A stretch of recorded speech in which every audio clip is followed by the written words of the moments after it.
বিরোধীদের আঙ্গিক থেকে যে প্রশ্নটা উঠে আসছে বারবার, একদিকে ইডি সিবিআই বারবার হানা দিচ্ছে রাজ্যের বিভিন্ন মন্ত্রী নেতৃত্ব তৃণমূল তাদের বাড়িতে, এবং অন্যদিকে কিন্তু আরেকটা বিষয় উঠে আসছে যে বিহারে 10 লক্ষ অস্থায়ী শিক্ষককে স্থায়ীকরণ করে দিতে পারলেও বাংলা পারছে না। আমার একটা প্রশ্ন, দুটো আঙ্গিক আমার একেবারে শেষ।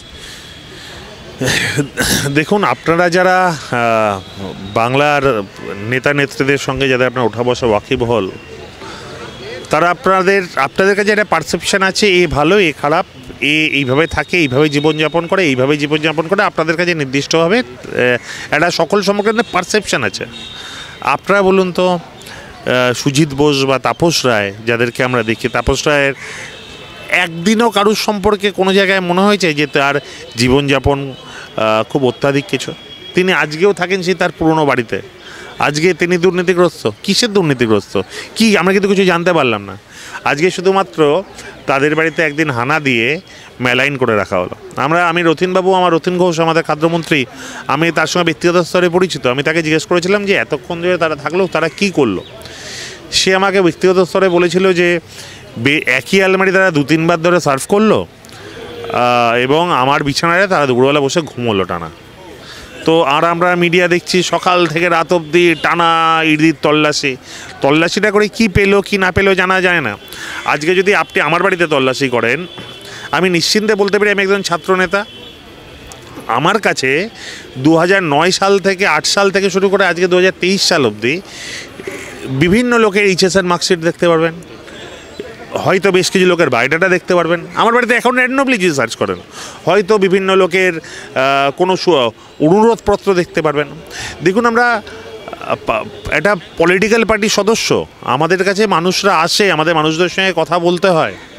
আজকে যদি আমার বাড়ি থেকে 100টা অ্যাডমিশনের কাগজ পাওয়া যায়, আমি কথার কথা বলছি আপনাকে, যদি 100টা, তার মানে কি আমি 100টা অ্যাডমিশন করে দুর্নীতিগ্রস্ত অ্যাডমিশন করেছি? নাকি তার মানে এইটাও দাঁড়ায় যে কোনো মানুষকে যদি 100টা অ্যাডমিশনের কাগজ পাওয়া যায়, আমি তাকে গাইড করতে পারি না, তোমার এটা আশুতোষ কলেজে ফর্ম ফিল আপে আসবে না, তুমি হয়তো এইটা সুরেন্দ্রনাথ কলেজে অ্যাপ্লাই করো, বা এইটা সুরেন্দ্রনাথ কলেজে অ্যাপ্লাইতে আসবে না, তুমি হয়তো মতিঝিল কলেজে অ্যাপ্লাই করো, বা ইউনিভার্সিটিতে আসবে না, ওই প্লেস করো। একটা মানুষের গাইডলাইন্স দেওয়ার ক্ষেত্রে তাদের থাকে। একটা মানুষ যখন যায়, সে বলে বাবা এটা আমার রেজাল্টে জেরক্স, একটু প্লিজ রাখো, তার গার্জেন এসে বলে, আমার তখন কার্যকরী থাকি, ঠিক আছে আমি আপনার রেজাল্টটা রেখে দিলাম, আপনার নাম্বারটা নোট ডাউন করে রাখি, যদি কখনও কিছু মনে হয় বা আমি কোনো জায়গায় জানতে পারি যে এইখানে ভ্যাকেন্সি আছে, আমি আপনাকে জানাবো। তো তার মানে একটা অ্যাডমিশন হয়ে যাওয়ার পরবর্তী পর্যায়ে সেই কাগজ কিন্তু আমার বাড়িতে থেকে যায়। সেই কাগজের মানে মেনটেন করার মতন বা সব কটা কাগজ ছিঁড়ে ফেলে দেওয়ার মতন সময়ও কিন্তু সর্বদা থাকে না। হয়তো বছরে একবার আমার বাড়ির মা, আমার বাড়ির যিনি কাজ করেন, তিনি হয়তো গুছিয়ে ফেলে দিলেন, আমাকে একবার দেখালো, না ফেলে দাও। তো তার মানে আমার বাড়িতে যদি কাগজ পাওয়া যায়, কোনো যাবে দুর্নীতিগ্রস্ত, কেন আমাকে তো রেগুলার পাবলিক ডিল করতে হয়।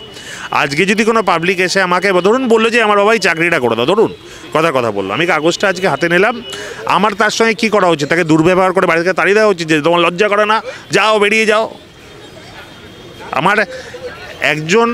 আমার কালকে একজনের সঙ্গে আমার আড্ডা হচ্ছিলো ব্যক্তিগত স্তরে, সে বলছিল জীবনে বোধহয় সবচেয়ে, আমি রাজনৈতিক দলে ঊর্ধ্বে গিয়ে বলছি, CPM, Trinamool Congress, BJP, up, সবাইকে ঊর্ধ্বে গিয়ে বলছে আজকে যে পলিটিশিয়ানকে কিন্তু সবচেয়ে বেশি মানুষের পাশে দাঁড়ায়, তারাই কিন্তু সবচেয়ে বেশি পরিশ্রম করে। একটা রাতবিরেতে যদি কোনো পলিটিশিয়ানকে ফোনে পাওয়া না যায় কারোর প্রয়োজনে, বাকি লোকজনরা কিন্তু পলিটিশিয়ানটা খারাপ, কিন্তু একটা পলিটিশিয়ানই কিন্তু মানুষের রক্ত পাওয়ার বলুন, মানুষ হসপিটাল বলুন, মানুষের প্রয়োজনীয়তা অপ্রয়োজনীয়তা বলুন, তাদের পাশে সবচেয়ে বেশি দাঁড়ায়, কিন্তু তাদের মূল্যায়ন কিন্তু সেভাবে হয় না। আজকে আপনি একটা সাধারণ মানুষ, সে যথেষ্ট ধরুন তার কোটি কোটি টাকা আছে, তার কাছে গিয়ে কিন্তু মানুষ বলে না যে আমাকে এইটা করিয়ে দাও ওইটা করিয়ে দাও। কিন্তু যিনি রাজনীতিবিদ, তার কিন্তু সমাজের প্রতি দায়বদ্ধতা অনেক, তার কিন্তু ব্যক্তিগত জীবন বলে কিছু নেই। আজকে আমি চাইলে আমি একটা 5টা কলেজের ছেলে বা 5টা ইউথ জেনারেশন, কেউ তার লাইফটাকে যেভাবে কাটাতে পারে, তার যেভাবে আনন্দ ফুর্তি করতে পারে, বা তার কাছে স্বাধীনতা অর্থ যেটা, আমি একজন রাজনীতিবিদ হয়ে আমার কাছে কিন্তু সেই জীবনে স্বাধীনতা অর্থ অনেক কঠিন। আমায় ভাবতে হয় কোনো কথা বলার সময় যে এই কথাটা আমার কীরকম পারসেপশান তৈরি হবে, বা আমি কোথাও বসে যদি আজকে চা খাই, আড্ডা মারি, বা জোরে জোরে হাসি, বা জোরে জোরে কথা বলি, বা আমি তো বন্ধুদের সঙ্গে মেলামেশার সময় কিন্তু এই বাধা, এই কোনো বেড়াজাল থাকে না, কিন্তু আমাদেরকে ভাবতে হয়। তো আজকে এই ইডি সিবিআই যেভাবে মানুষের ব্যক্তিগত জীবনে হানা দিচ্ছে, যেভাবে মানুষকে মেলাইন করার চেষ্টা করছে, এবং বিজেপি যেভাবে বারে বারে তাদের রাজনৈতিক দোসর হিসেবে এটা ব্যবহার করছে, এটা গণতন্ত্রের জন্য বিপজ্জনক। মনে রাখবেন যে আজকে এই বিজেপি যে পথ দেখাচ্ছে, কালকে আজ না হোক কাল না হোক পরশু কোনো দিন না কোনো দিন কোনো রাজনৈতিক দল আসবে।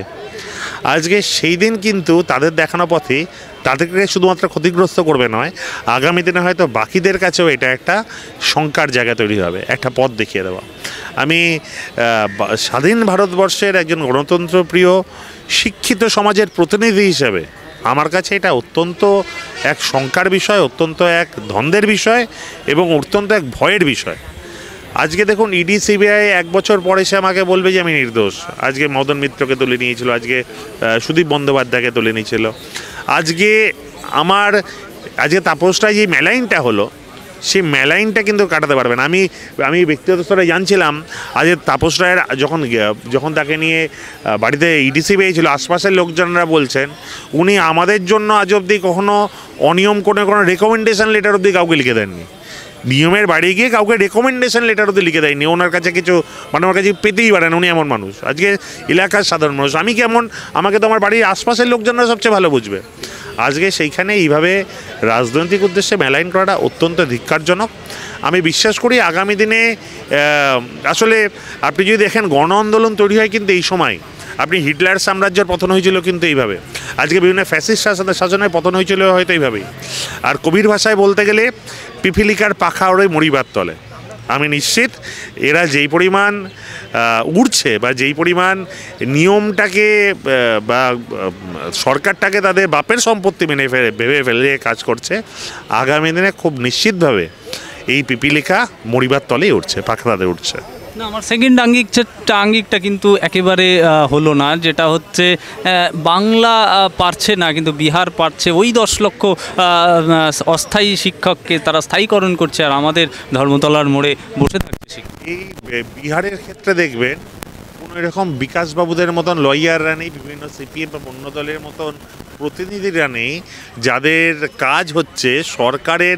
এরা সিপিএম, বিজেপি, কংগ্রেস বা অন্য বা এর বিভিন্ন দল কিন্তু রাজনৈতিকভাবে তাদের নীতি আদর্শ আলাদা, কিন্তু যখন সরকার বিরোধিতার জায়গায় হয় এরা বিরোধিতার জন্য বিরোধিতা করব, উন্নয়নটাকে ঢাকানোর জন্য বিরোধিতা করব।